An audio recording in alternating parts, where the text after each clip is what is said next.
morning, good afternoon, good evening. Somebody in my WhatsApp group asked me which of the leaders would I consider suitable. ED, VP Chiwenga, or Chamisa. In fact, he was right to say that I have already said that neither of those gentlemen would be suitable material to govern Zimbabwe. Indeed, we can go back and look at all the other leaders in Zanu PF and in the opposition. My verdict will still be the same. None of the above. Why? I think people of Zimbabwe have got to realize that Zimbabwe's political system is so rotten to the core. It has turned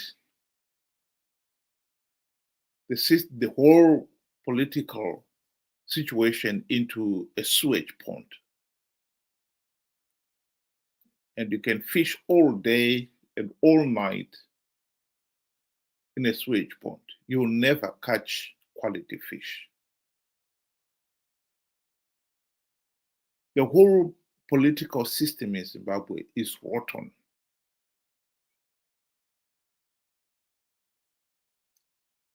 It has discouraged quality leaders from being even involved in politics, leaving the space for the corrupt, incompetent, useless, and in the case of Zanu PF, murderous thugs to thrive. What we need is to implement the democratic reforms to clean up the system, to drain the sewage pond, or at least aerate it. You do that, and quality fish will return, and not only that, they will thrive. Zanu PF's present political system, Zimbabwe's present political system, has stifled all meaningful debate, all meaningful democratic discourse and competition, denying the oxygenated air that quality fish require.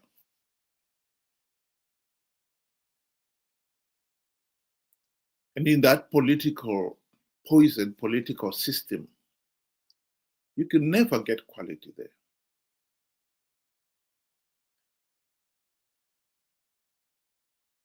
So where we are, what can be done? Well, you can't expect Zanu PF to implement any democratic reforms. These are the thugs who created this de facto one-party state for the purposes of getting absolute power. And they have enjoyed absolute power for the last 45 years. And they are addicted to it.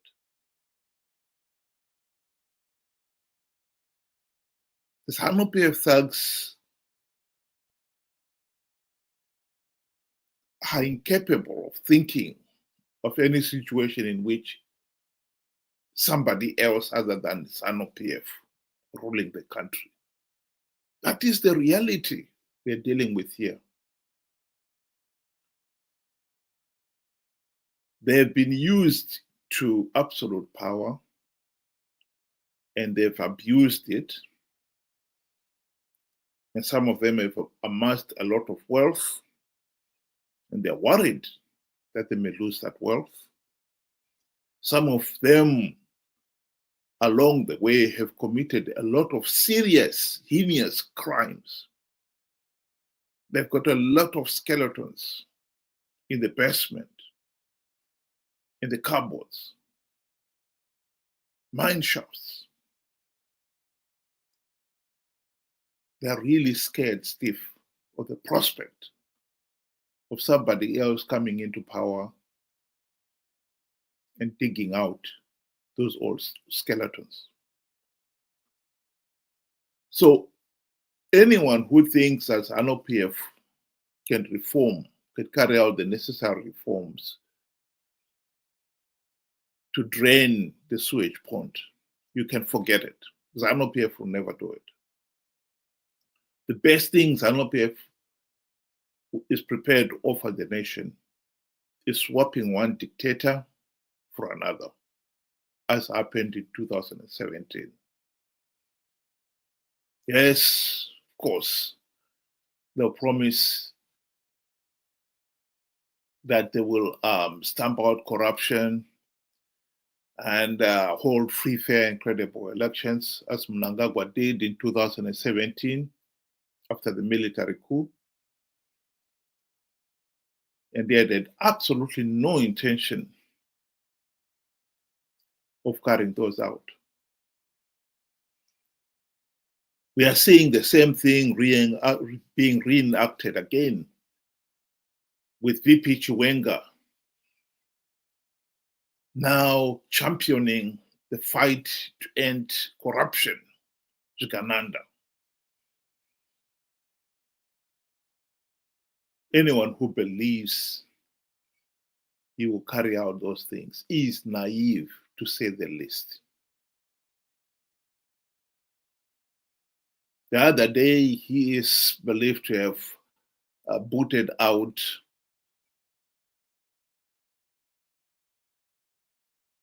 Kudakwashe Tagwire out of the Zanu PF Central Committee meeting. And many believe that he is now just locked horns with Tagwire as one of the leading corrupt individuals, Jigananda. If the truth be told, VP Chiwenga, when he was going through his divorce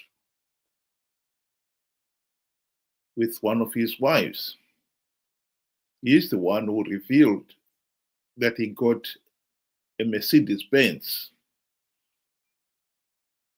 as a gift from Kudakwashe Tagwire. He was in good books with the same individual, the same Chigananda then, and they've since fallen out. And anyone who thinks that VP Chiwenga is not corrupt is naive, to say the least. So the next one down on the list is Genroll and Chamisa in this MDC, guys. Well, they had the opportunity to implement the democratic reforms during the 2008 to 2013 GNU. They failed to implement even one token reform. The then president, Robert Gabriel Mugabe, bribed the MDC leaders with the trappings of high office. And they forgot about the reforms. Completely forgot about the reforms. They had their snouts in the feeding trough. They forgot to implement even one token reform. Ever since the GNU debacle, Genroll and Chamisa and company have participated in flawed elections, knowing fully well that the process is flawed, knowing fully well that by participating they're giving Zanu PF legitimacy. They've nonetheless soldiered on because they also knew that Zanu PF was giving away a few gravy train seats to entice the opposition to participate.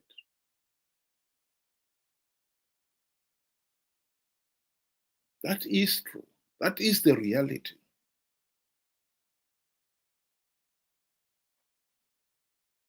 So any hope of Nelson Chamisa and company draining the sewage pond, you can forget it. They had their chance to do so, they wasted it, and ever since, they've been cooperating with Zanu PF for a share of the spoils of power. They have no interest in draining the sewage pond.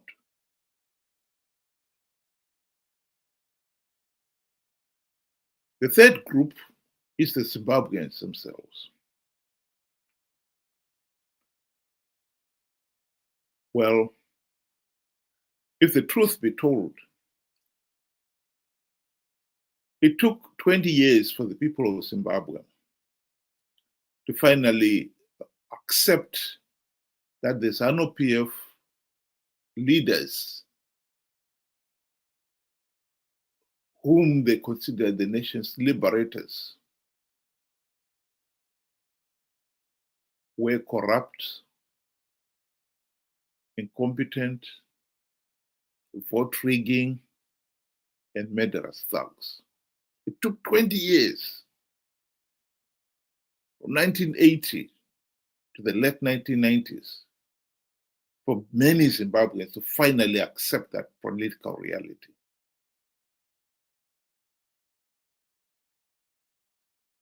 Ever since then, the people of Zimbabwe have risked all to elect opposition leaders, MDC-CCC leaders, into power on the understanding that they would implement the democratic reforms the nation desperately needed. The tragic reality is, of course, as we've discussed just a minute ago, the MDC-CCC leaders sold out.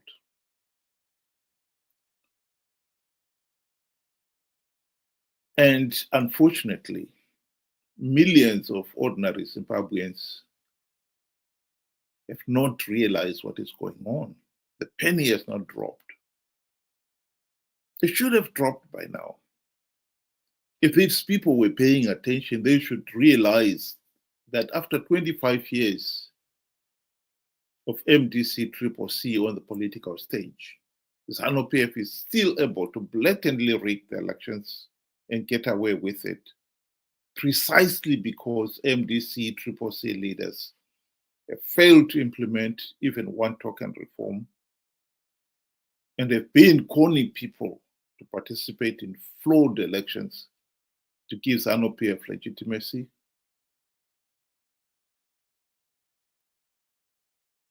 The saving grace here is that man is a creature of reason. This is a universal truth. It took Zimbabweans 20 years to realize that Robert Mugabe and his colleagues were murderous thugs and not the liberation heroes they thought them to be. I believe the penny will one of these days drop that Nelson Chamisa and his MDC friends are sellouts and liars. Many Zimbabweans have struggled to accept that Chamisa lied to them when he said he had plugged all the vote rigging loopholes. But I believe It's just a matter of time. They will believe the reality. And I believe that process started in a very serious way. The challenge is 2028, if enough Zimbabweans finally open their eyes, the penny finally drops. Nelson Chamisa will not be able to con millions of Zimbabweans to participate in flawed elections. SADC in the AU, they condemned 2023 elections as flawed and illegal. And I think they've sent a clear signal to the people of Zimbabwe that if 2028 people don't make the mistake of participating in millions again, SADC and the AU will deny Zanu PF political legitimacy, just as they did in 2008, leading to the GNU. If we were to get another GNU, I believe this time the reforms will be implemented. We will drain the sewage pond. And if you aerate the sewage pond, quality fish will not only return, but will thrive.